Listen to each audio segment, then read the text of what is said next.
Hello, everyone. Greetings from the US and um, all of those people here that are praying for you. We hope that things are going well there in the Philippines and that you're learning a lot. Tonight, we're going to talk about how to de escalate heated conversations. And we know that anger is a normal emotion. God made us that way to have feelings, emotions. But when a person suddenly or gradually begins to show unhealthy anger, it is a problem and it can affect relationships.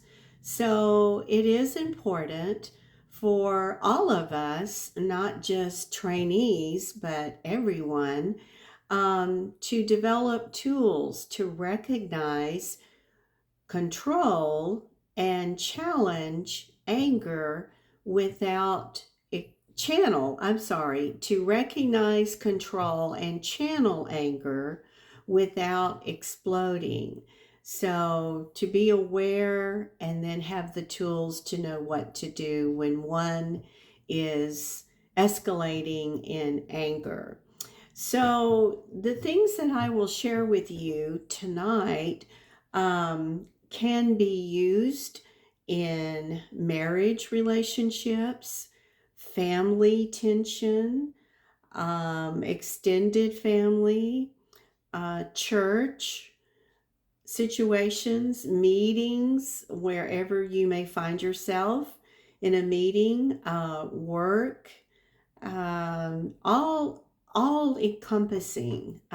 So this is about human behavior and human emotions and anger and why we get angry. We've talked about it before in other didactics, but it's good to be reminded of what to do, to be aware of what triggers our anger, a person's anger. And so here we go. um, there's going to be 7 core principles that I will share with you. And in de escalating a tense conversation, whether it be with one on one or with several people in a group, these are the things to remember. Number one is to stay calm and think calm. Think calm thoughts. Very rational, logical. And when you are pausing in the midst of the heated conversation to collect your thoughts, it's almost like hit pause and take a deep breath and collect your thoughts, regain your composure, and stay calm and think logically. The second principle is active listening and empathy. And you all know how important this is in pastoral care, pastoral counseling, chaplaincy work. So I won't spend a long time on this, but it is giving the other person, in this case, who has accelerated anger, or group, giving them your full attention, which means listening without interrupting, make eye contact, and try to understand their feelings, what's behind their words, and their perspective, or in other cultures, their worldview.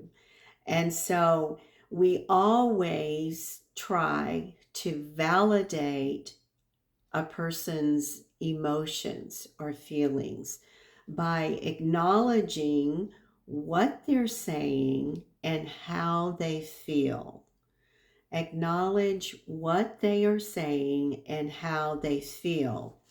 Now, I just want to stop for a moment because working as a chaplain in the hospitals here in the Quad Cities, um, there were a number of times where the staff, the nurses, had to call manpower code, and there were very heated, escalating situations in the room, the patient's room, with families. And we don't have wards here. We have what you call it, two beds in a room or a private room. But the nurses are trained in these kind of situations to stay calm, keep space, boundaries, and to listen and repeat and validate what the person, the family member is uh, saying. So, trying to hold a connection there. Um, so, what we have to do in a situation like that, of course, is if we're the person that's directly interacting, then we have to stay calm ourselves. And that's not always easy to do, especially for personalities that are feeling oriented and sensing, where we're taking it all in and have an internal reaction. The third principle is to um, respect personal space. So maintain a comfortable distance. And of course, this would be like in an abusive situation or someone that is mentally ill and deranged or um, just a conversation that has escalated. So it's always good to have some room to move out of it if you ever feel you're in danger.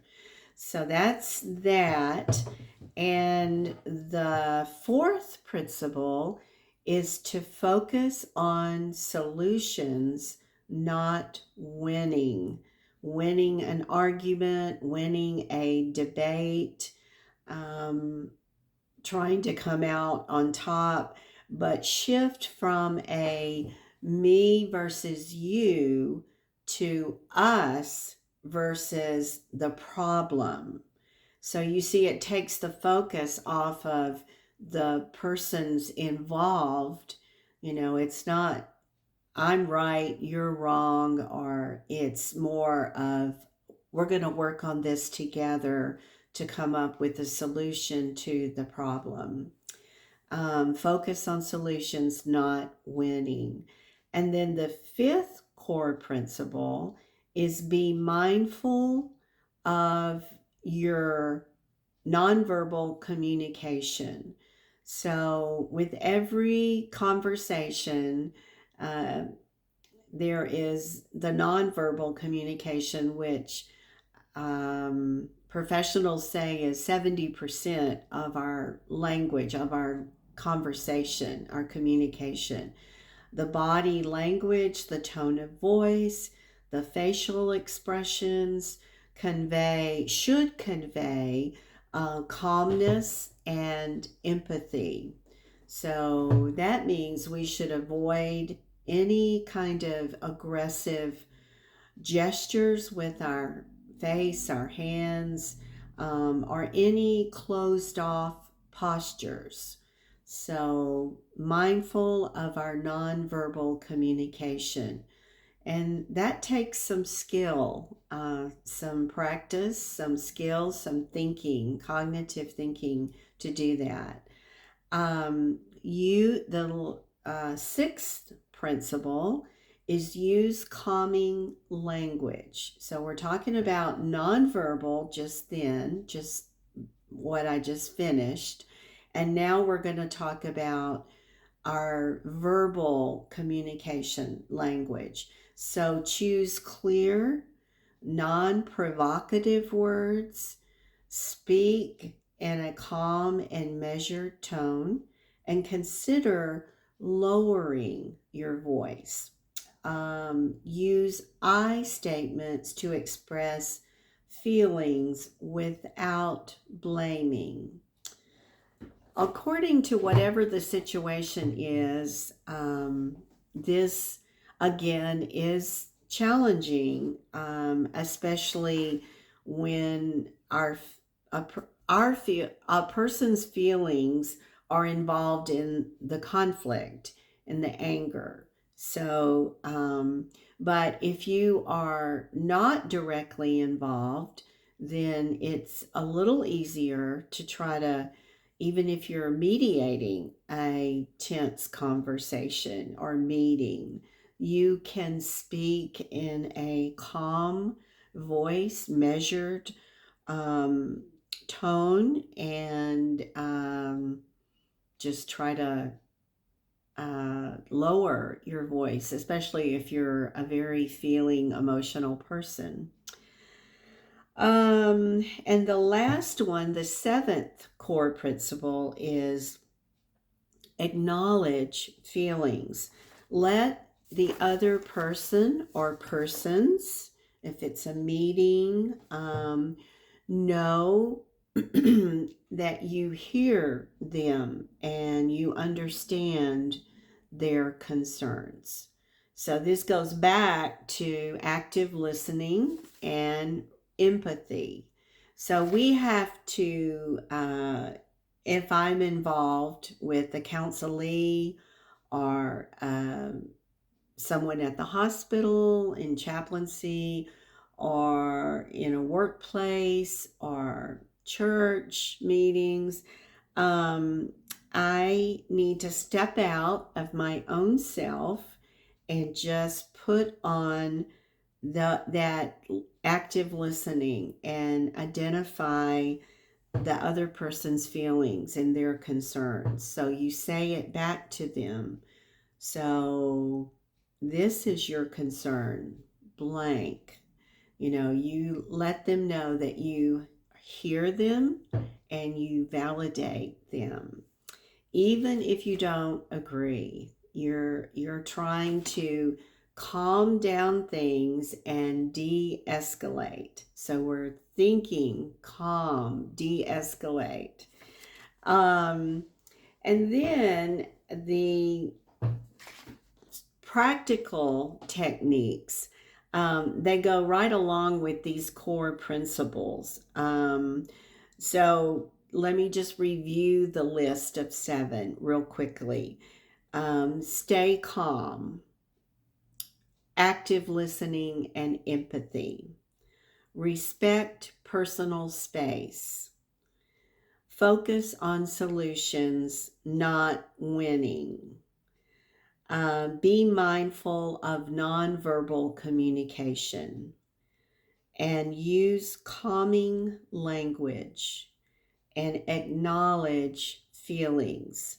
And if it is a meeting, a group of people, it's good to acknowledge if people speak up and communicate their feelings. It's good to acknowledge those, each person in the meeting. And you probably are learning to do that in your interpersonal relationship groups with CPE. So these practical techniques, there, if you want to do bullets, there are 10 of those. And the first one, is right along with the first core principle of stay calm, remain calm. And that is to pause and catch your breath, to pause and breathe. So when a person feels the conversation is escalating, just consciously pause within yourself and breathe deeply before responding. So, what we're doing is trying to get in control of feelings and reactions. That's hard. We've had some church situations at church where Flynn and I co-pastored for 5 years, my husband, and then I went on to got a job at the hospital here as a chaplain. But in the over 16 years that we've been at this church, there are some situations where um, I had a hard time controlling my feelings and my reaction. So if we're talking with a difficult person in a meeting that say shuts you down, that happened to me. And so we have to be so self-aware and such self-control. This is where we need the Holy Spirit, Diba, to just control those reactions. Just breathe and pause in your mind and your feelings. The second technique is to reflect and summarize, and that's going along with active listening and empathy and acknowledging feelings. So we paraphrase what you have heard to underscore that you understand, and you show by that you are listening. So when we're paraphrasing back to the person or persons, we are showing that we have been listening. And you're learning to do that and practicing that, I'm sure. The third one is validate, and that goes along with some of the core principles. Acknowledge feelings, active listening, and empathy. So the important point here is to validate even if you do not agree with a person's viewpoint. Um, and I've had to do this a lot lately here in this political climate that we are in the United States.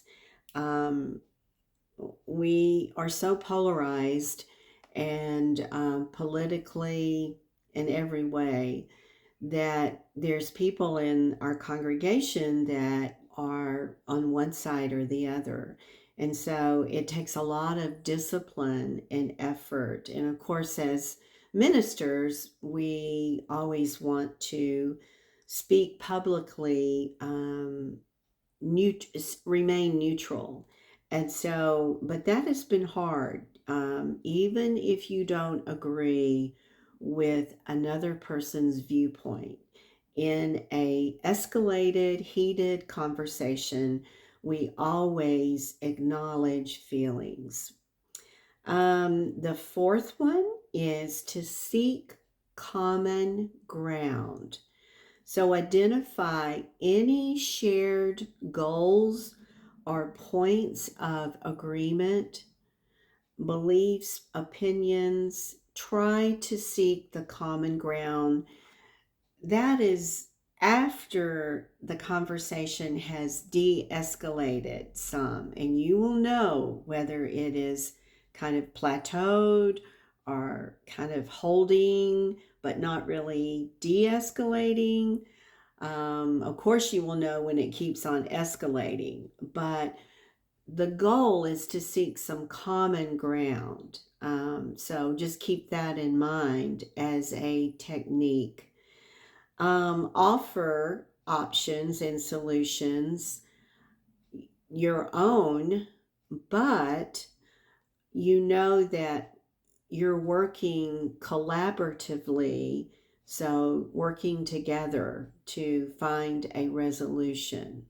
It's not just on one person or a group, but you're working together. So think of yourself, if you're in a meeting or a group, you might take the high road, so we say, to facilitate a de-escalation, knowing that you can help bring a group or a meeting to the common ground that you do have, and then start talking about options or solutions. And then let's see, where are we? We're on number 6. Take a break, take a time out. If emotions get too high, then suggest a 5-minute timeout to cool down and revisit the discussion later.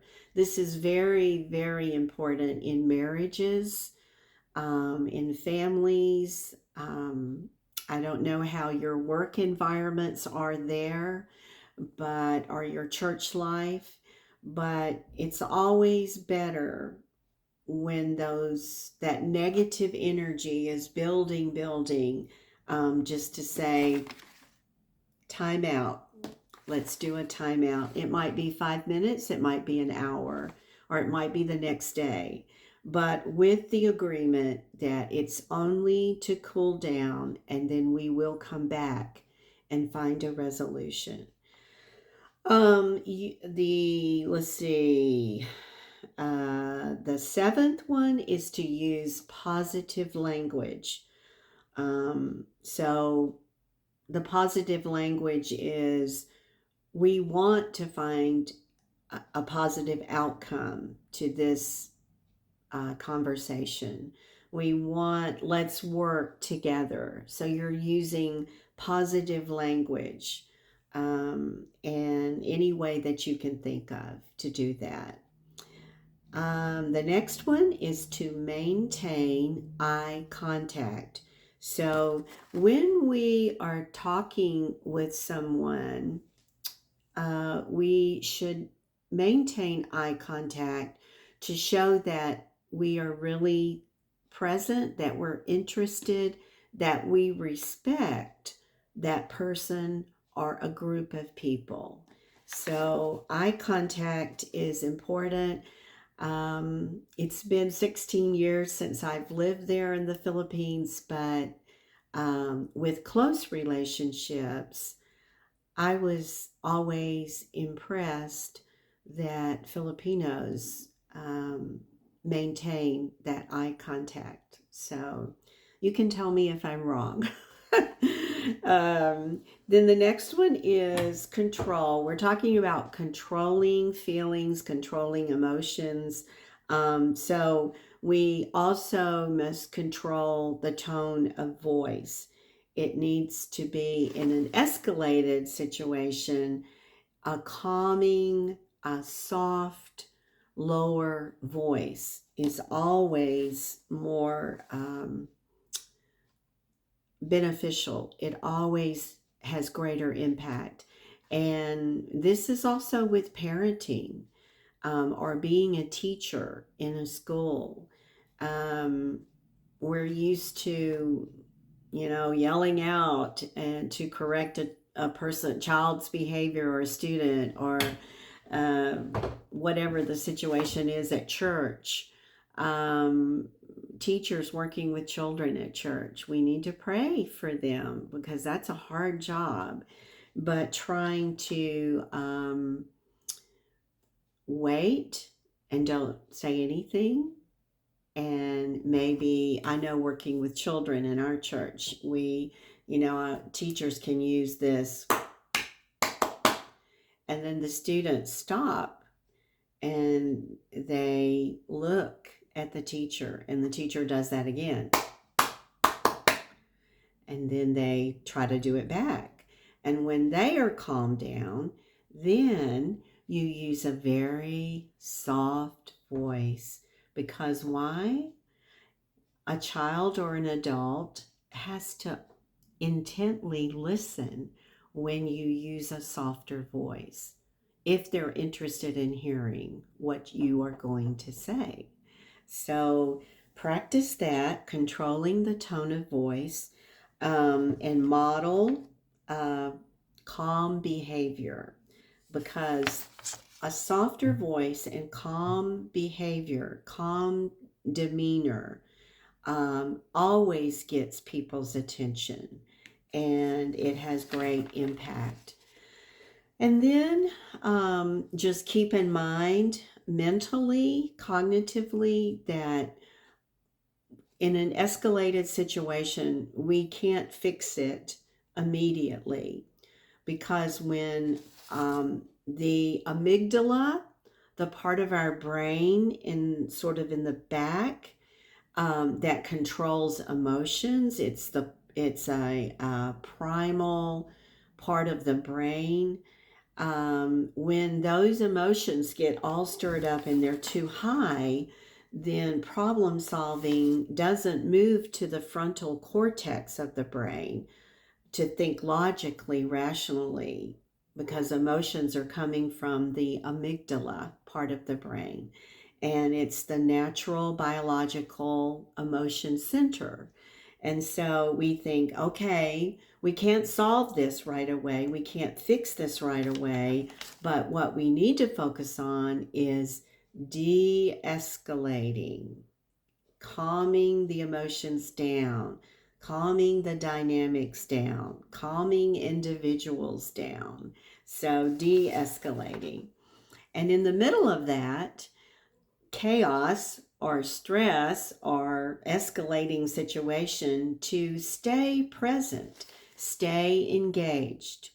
Um, I don't know about in your culture, but here, a lot of times, if people can't handle it, I've seen people get up and leave a meeting or walk away from an intense conversation. It's that flight or fight syndrome. It's a built in defense mechanism. And so it's important in an escalating situation to stay engaged, unless you know you feel the situation is, you feel physically unsafe, or if you get to an emotional saturation point, you take a break, you take a timeout. um, and then the next one is redirect and problem solve later. So once the situation has calmed down, has de escalated, then you say, why don't we come together and find the steps that we can do toward working this out? So, kind of redirecting, going full circle, and before the situation got escalated. And then this is one that some people may be able to do naturally, a natural gift, and that is using humor. I know in counseling, depending on the situation, the dynamics, marriage counselors can say, um, try not to make an issue out of everything in the marriage.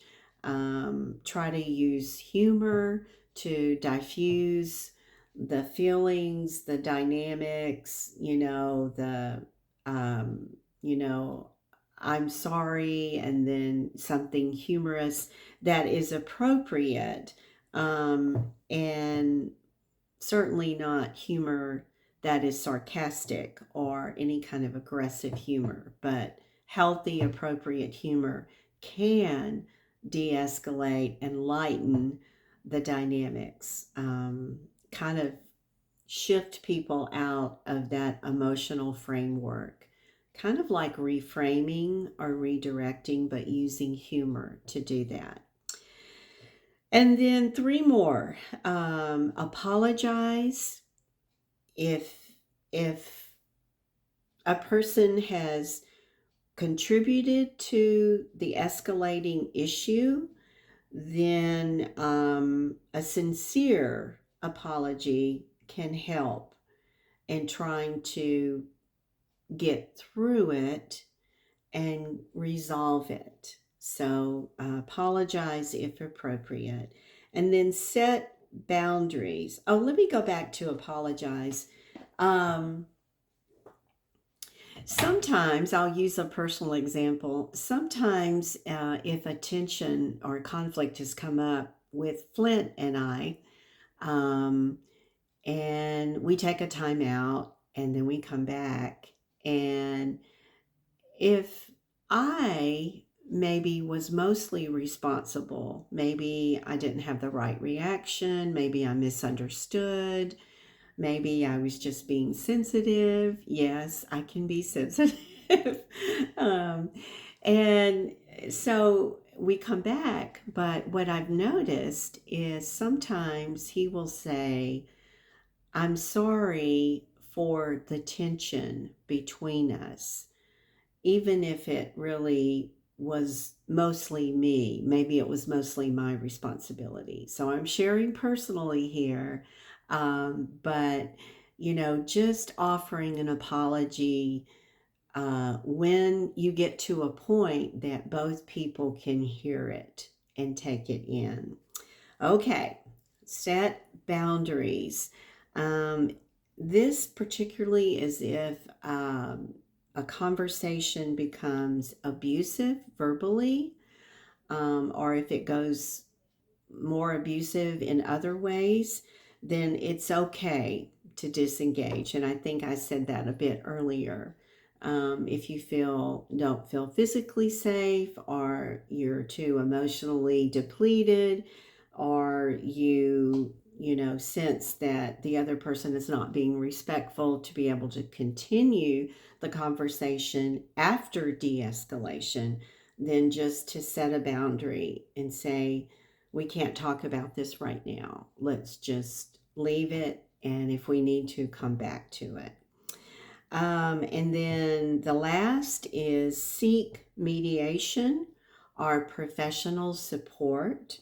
Um, and if it's a counseling situation with a married couple, family dynamic, if you feel like you as a professional or a personal way in your own family cannot de-escalate an ongoing escalated situation, then you can suggest personal or professional support with counseling or a pastor as a mediator that remains neutral to just help each other help the people involved in the relationship or the conversation uh, de-escalate. So seek mediation or professional support.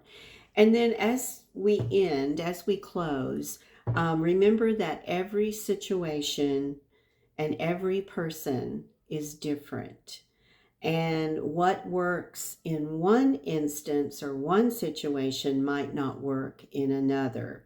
So it's very important to be flexible, adaptable, and patient. So that is what I have for this didactic. And if you have any questions, you can go on the Facebook Messenger that Pastor Nato has for us.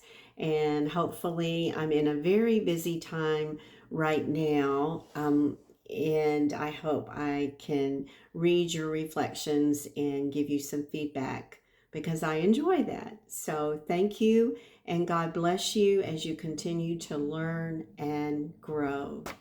Bye until next time.